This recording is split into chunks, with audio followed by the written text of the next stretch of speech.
Zahim Dav Samertet Amud Aleph. Chers amis, aujourd'hui je vous propose d'étudier les Shem Shamayim. Parce qu'on va reprendre la discussion de Rabbi Yoshua et Rabbi Eliezer sans essayer d'apprendre un din, pour essayer de comprendre tout simplement quelle était la raison de chacun. Alors on étudie toujours les Shem Shamayim, mais là, plus que d'habitude.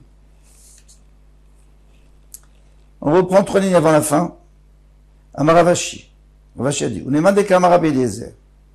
Uneman de Kamara Beliezer Nami Yom Tov Reshut. Vous vous souvenez qu'on a dit que Rabbi Eliezer lui dit que manger à Yom Tov, ça s'appelle Reshut. Reshut, c'est par opposition à mitzvah. Tu veux manger, tu manges. Tu veux pas manger, tu manges pas. Tu vas étudier. Donc, tu peux l'étudier, c'est la simcha aussi. Donc, c'est un Reshut. Et, pendant les Rabbi Yoshua lui disait que c'était une mitzvah. Et c'est pour ça que Rabbi Yoshua lui disait que bien que ce soit une mitzvah, on n'a pas permis d'apporter des choses à manger dans dehors du trou. Alors on ne va pas permettre non plus d'apporter une BMA pour le Korban Pessah. Les deux, c'est des mitzvahs. Mais d'après Rabbi Eliezer, que lui dit que on ne peut pas prendre du repas de Yom Tov pour le Korban Pessah. Parce que le Korban Pessah, c'est une mitzvah, donc on a le droit d'apporter tout ce qu'on veut pour préparer la mitzvah. Tandis que manger, non, tu as le droit de faire à manger, mais tu n'as pas le droit de préparer, il fallait le faire hier. Alors il dit, il était picha, mais il y a quand même une picha sur Rabbi Eliezer, il y a quand même une objection. C'est déjà Yom Tov qu'on nous a permis de faire cuire, c'est même pas pour une mitzvah. Lo yitir shvut sheima, il n'a pas permis la préparation d'apporter dans dehors du trou, qui est que midirabanan. Eh bien, Shabbat shelo yitir ba'ela melacha shel mitzvah. Shabbat qu'on a permis que le Korban Pessah, on n'a pas le droit de faire autre chose. Eh bien, Enodin shelo tatir shvut sheima, à plus forte raison qu'on ne peut pas permettre le Issour des Rabbanan qui l'accompagne. Parce qu'il dit, si déjà quand je permets Yom Tov, je permets de faire une melacha de la Torah, même si c'est pas une mitzvah, c'est-à-dire que vraiment je suis très kula, je fais la kula. Et je t'ai quand même pas permis d'apporter dans dehors du trou. Alors, Shabbat, où je t'ai pas permis de faire des choses qui ne sont pas obligatoires, que le Korban Pessah. Alors, qui dit que j'aurais permis? Pourquoi j'aurais permis d'apporter en dehors du trou quand tu pouvais le faire hier? Ça, c'est la question. On tourne la page. Rabbi Eliezer, Shvut des mitzvahs diflé. Rabbi Eliezer dit, tu peux pas comparer parce que pour préparer une mitzvah, c'est autre chose. Même si on t'a pas permis à Shabbat de faire des mlachot pour quelque chose qui n'est pas une mitzvah, t'as permis que pour les korbanot, eh bien, à partir du moment où on t'a permis pour les korbanot, on te permet aussi le shvut, c'est-à-dire l'interdit des rabbanan pour la préparation au korbanot. Parce que c'est plus fort. Il faut que tu le fasses ton korban finalement. Tania, nous enseignons dans une braïta Rabbi Eliezer. Umaim dachumar shel mitzvah shelachar shrita et Shabbat. Vous êtes d'accord qu'après la shrita, on a le droit de nettoyer tout ça, les intestins et tout, pour pas que ça s'abîme. D'accord? Des tavis de mitzvah. Mais j'ai déjà fait la mitzvah. De shrita et tout. Lo yitru marcher la mitzvah sheifne shrita et Shabbat. À plus forte raison qu'il faudrait laisser lui faire les choses qui sont nécessaires avant la shrita. Parce que sinon tu feras pas ta shrita. Si tu apportes pas ton korban ou si tu enlèves pas la verrue, il n'y aura pas de shrita du tout et il n'y aura pas de mitzvah de Pessah. Alors, si on t'a permis ce qui est après, c'est moins important, on doit te permettre ce qui est avant, parce que sinon tu ne feras pas la mitzvah du tout. On en aura bien qui avait dit, les malim d'achomar chez la mitzvah chez la shrita et Shabbat. Il dit, je comprends que les marchés mitzvah, c'est-à-dire les choses qu'on a besoin des préparatifs de la mitzvah, des choses qui viennent pour arranger la mitzvah, par exemple, de nettoyer les intestins pour pouvoir le manger, c'est une mitzvah, Korban Pessah, Shelachar Shrita et Shabbat, Shari Darta Shrita et Shabbat. Parce que déjà, la Shrita, elle a repoussé Shabbat. Alors si déjà, tu peux finir. On te dit, tu sais, tu as le droit de faire la Shrita. C'est un issour de la Torah. Tu as le droit de faire la Shrita pendant Shabbat parce que tu as une obligation de le faire pour le Korban Pessah. Alors bien sûr qu'après, et ce qui suit, il faut aussi le faire. Sinon, à quoi ça sert? Tu vas faire la Shrita, après il va s'abîmer. Donc ça, tu as permis. Mais avant, non. Tomar, Yetro, Marchir, Mitzvah, chez Fina Shrita, et à Shabbat. Ce qu'on a besoin pour la préparation de la Mitzvah, par exemple, enlever la verrue, ça, ils vont te permettre, non? Pour l'instant, chez Ifne Shrita, c'est avant la Shrita, chez Lodarta Shrita et Shabbat. Ça n'a pas encore repoussé le Shabbat. Alors on va pas te permettre, tu n'as qu'à le faire hier. Tu pouvais le faire hier. D'avoir à faire. Non, il veut te donner une autre raison pour laquelle tu n'as pas le droit de faire des préparatifs avant le Korban, pendant le Shabbat, des préparatifs qui sont interdits par les Rabbanan. Par exemple, d'apporter dans dehors du trou. Chez Uma, Imatzézévar Pasoul. Peut-être qu'après, à la Shrita, on va voir qu'il était Pasoul. Pour une raison X, il n'est pas cachère. La Shrita n'est pas cachère. Donc maintenant, quand tout ce que tu as fait avant, c'était contre, tu as transgressé Shabbat. Rétroactivement, tu as transgressé Shabbat. Dagmar dit, mais moi, j'accepte pas ça. Pourquoi? Vous non plus. Yachi, Mishchat, Namil ou Nishchat. Dans ce cas-là, il faut même pas faire la Shrita. Mais qui dit que ça va être? Peut-être qu'après, on va voir qu'elle est très fin. Que la bête, elle est pas apte. Chez Maïm Zévar Pasoul. Ou il peut y avoir d'autres raisons. Il peut y avoir que la Shrita, elle est ratée, ou que le Kohen, il a eu une mauvaise pensée. Mais une Samechel Shabbat et ma frère. De toute façon, donc quand tu as fait la Shrita, tu as été Mechel Shabbat, c'est encore pire. Moi, je voulais te permettre les choses qui sont mises des Rabbanan avant la Shrita. Toi, tu as permis la Shrita. Alors, si tu permets la Shrita, tu peux, alors convaincre, tu peux permettre le reste, parce que la Shrita, c'est encore pire. C'est Midoraita, peut-être ça va rien servir. Et là, Amar de Beresha, il faut dire qu'en vérité, ça, c'est l'argument qu'il avait dit au début, ou parché. Il l'a repoussé. Il dit, ça marche pas. Tu peux pas m'interdire d'enlever la verrue avant la Shrita. Pourquoi? De peur qu'après ça soit pas sous. Alors, dans ce cas, après, tu fais la Shrita. Moi, c'est un issur de Rabbanan que je te propose, toi, c'est un issur de Torah. Vadar, Amarli, après, il lui a dit, des malim, d'achou, etc. Et c'est pour ça qu'après, il lui a dit l'argument qu'on avait dit en premier. C'était quoi l'argument? Je reprends. Malim, d'achou, marchiri, mitzvah, shel achar, shkita et Shabbat. Shadedachata, shkita et Shabbat. C'est l'argument de Rabbi Akiva. Il dit, une fois que la Shrita a permis de faire le Korban, alors, la Torah a permis de faire la Shrita, alors je peux faire le reste. Mais avant, elle n'a pas permis. Et c'est avec ça qu'on reste. Maintenant, Eshiv Rabbi Akiva ve'amaraza tochriach. Alors, vous vous souvenez dans la Mishnah? Vous vous souvenez pas, je sais pas, celui qui a fait la Mishnah. Qu'est-ce qu'il lui a dit Rabbi Akiva? Il a dit, tu es d'accord avec moi que quelqu'un qui est un mémet, donc il ne pourra pas faire le Korban Pessah. Il faut l'asperger Shabbat pour qu'il puisse faire le Korban Pessah. J'ai le droit ou j'ai pas le droit? C'est seulement Issur de Rabbanan. Rachid a dit parce qu'on a l'impression que tu arranges la personne, elle n'était pas apte, maintenant elle est apte.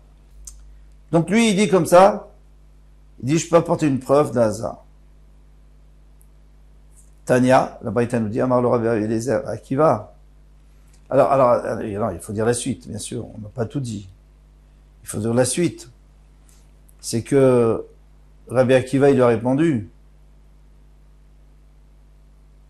Il a dit, tu sais très bien que la Haza, on n'a pas le droit. On n'a pas le droit de la faire. Et la Shrita, on a le droit de la faire.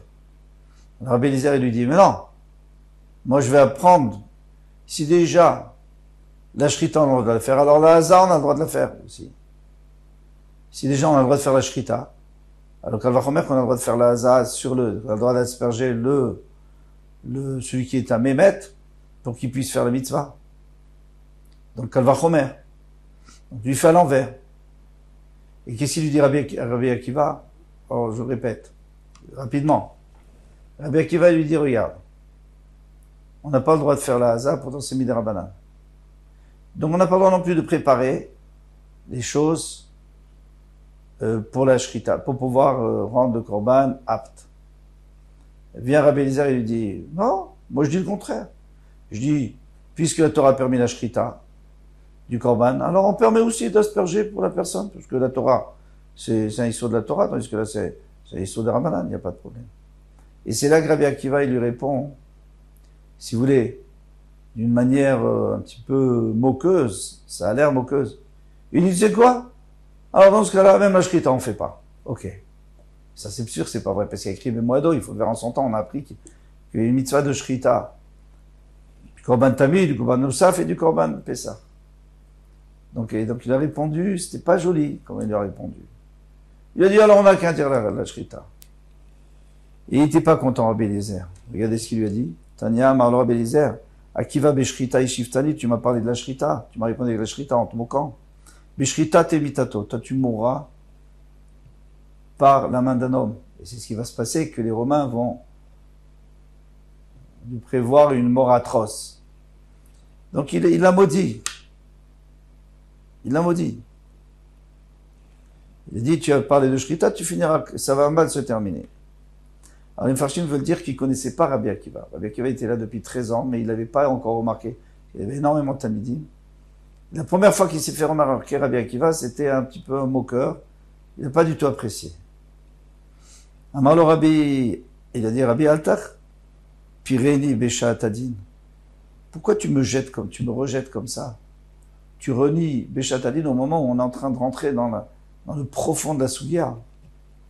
Car Mekulbani Mimar, ainsi j'ai appris de toi que Hazah Shvuti, que Hazah d'asperger, c'est seulement Issur de Rabbanan.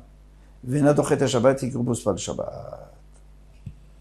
Donc il dit, moi j'ai rien fait de mal. Tu sais pourquoi je te dis ça? Parce que c'est toi-même qui m'as appris que la Hazah, on n'a pas le droit de la faire.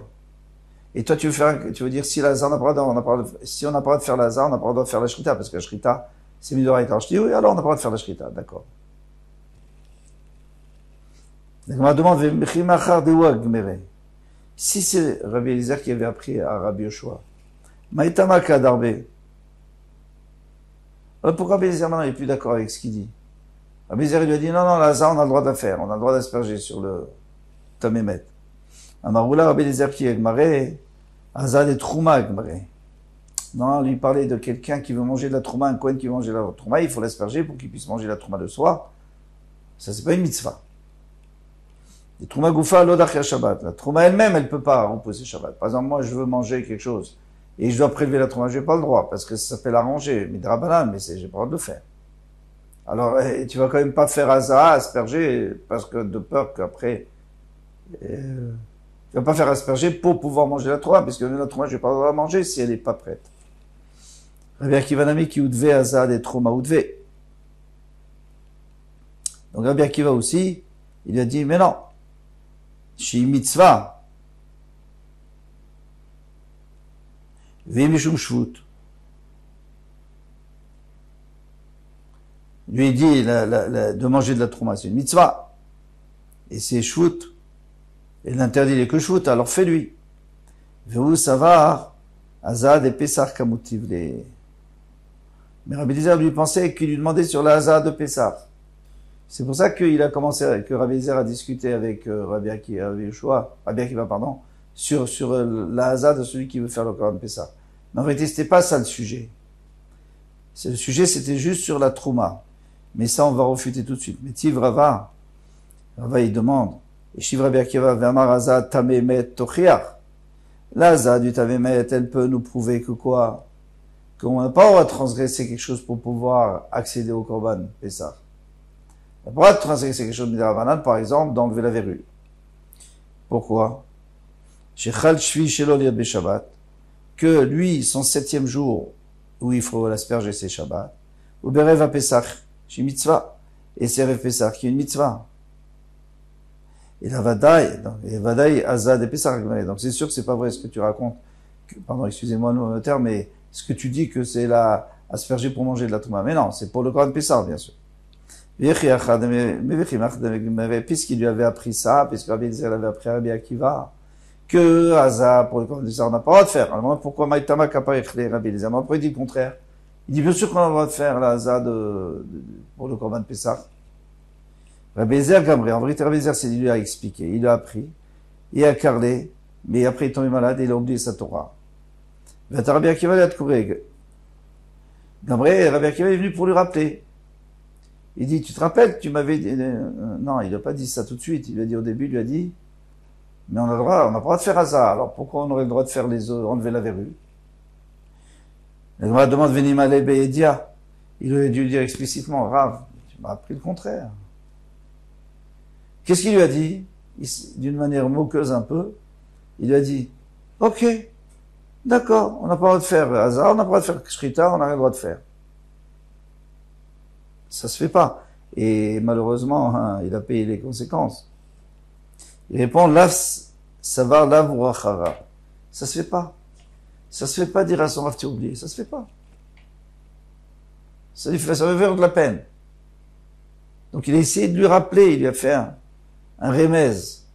Et quand Rabbi Eliezer n'a pas apprécié, il lui a dit, mais tu te rappelles pas? Mais si, tu m'avais dit une fois ça. Au départ, il voulait pas lui rappeler. Encore une fois, on voit que parfois, on est obligé de faire un acte, même si on y aura des conséquences, et pour pas vexer son Rav. Pour pas lui faire de la peine, on va dire. Finalement, il a eu quand même de la peine. Ve'azah, ma'etamal odachei Shabbat. Maintenant, ce qu'on voudrait essayer de comprendre, c'est pourquoi asperger sur un tamémet pour qu'il puisse apporter le Korban Pessah. Pourquoi ça ne repousse pas Shabbat? Mirde est-il tous les Béalmaou? Qu'est-ce qu'il y a? Il y a juste un Issoud Midrabanan. Alors il y a deux pshatim. Pshat Pachout, c'est titulé, c'est que quand on déplace quelque chose qui n'a aucun rapport avec Shabbat, c'est Mouktsé. Mais Rashi n'a pas dit ça. Rashi nous a dit déjà, plusieurs fois, il nous a dit que c'est un problème de marcher, parce que tu rends l'homme apte. C'est comme si tu répares l'homme. Tu le rends apte à faire le Korban Pessah que jusqu'à présent il ne pouvait pas. Alors Tiltoulé Béalmaou, ici ça voudrait dire que c'est Midrabanan, comme on dit par exemple Mouktsé, c'est Midrabanan, tout le lien de Mouktsé c'est Midrabanan. Alors ici aussi le fait d'arranger le monsieur c'est Midrabanan. C'est une expression qu'on voit souvent. Titré Shabbat, ça devrait repousser ce Shabbat, puisque finalement c'est que Midrabanan. Mishum Pessah. Comme ça, grâce à ça, tu peux apporter le Korban Pessah. Un Marava, en vérité, c'est vrai, quoi. C'est très logique. Tu l'asperges, qu'est-ce qu'il y a? T'as rien fait de mal. Juste un Issoum d'Arba. Mais après, tu peux faire une obligation de la Torah. Le Korban Pessah, c'est très grave. Un Marava, Gmeraj, Shema, Yitlena, V'yaviren Arba Amot, Birshot Harabim. Rabba, il dit, de peur qu'ils le prennent, et qu'il aille 4 avant dans le Shuramim, c'est pour ça qu'on a interdit le chauffard. C'est pour ça qu'on a interdit la Megillah, etc. On a interdit de peur qu'il le prenne et qu'il le passe dans le Shtaramim.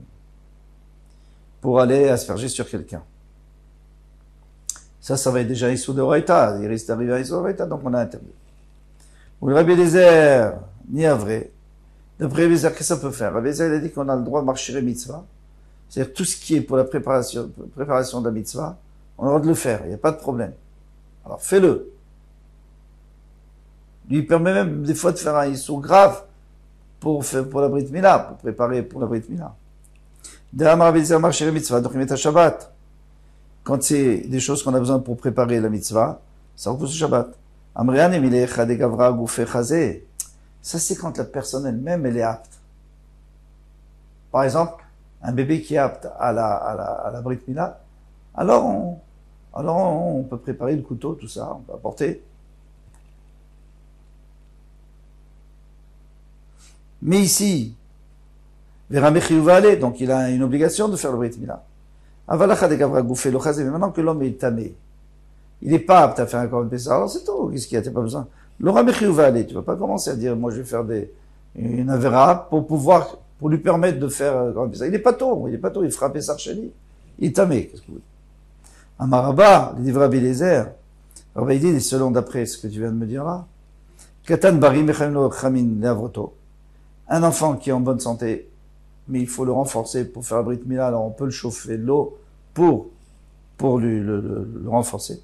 Et là, Moulo Shabbat, comme ça on peut faire la Brit Mila Shabbat. Derchazel et Katat, parce qu'il est apte à faire la Brit Mila, il est en bonne santé.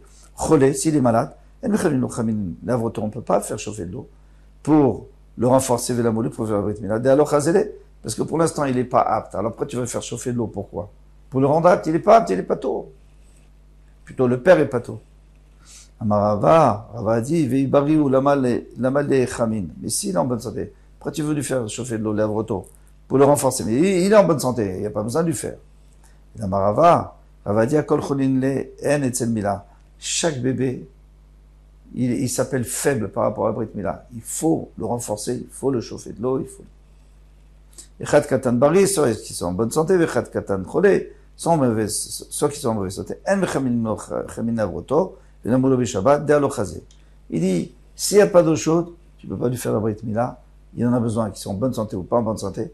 Donc, puisqu'il peut pas le faire, eh bien, il n'y a pas de triour, et puis il n'y a pas de triour, donc tu peux pas chauffer de l'eau. Si tu as de l'eau d'Erev Shabbat chaude, tant mieux. Si tu n'as pas, tant pis. Tu fais pas la Brit Mila. Voici. On peut s'arrêter là. Je pense qu'on a fini avec la marloquette. Pas sûr. Mais en tout cas, la grosse marloquette entre Rabbi Akiva et Rabbi Eliezer, Baruch Hashem. À demain, Bezrat Hashem, Kol Tov.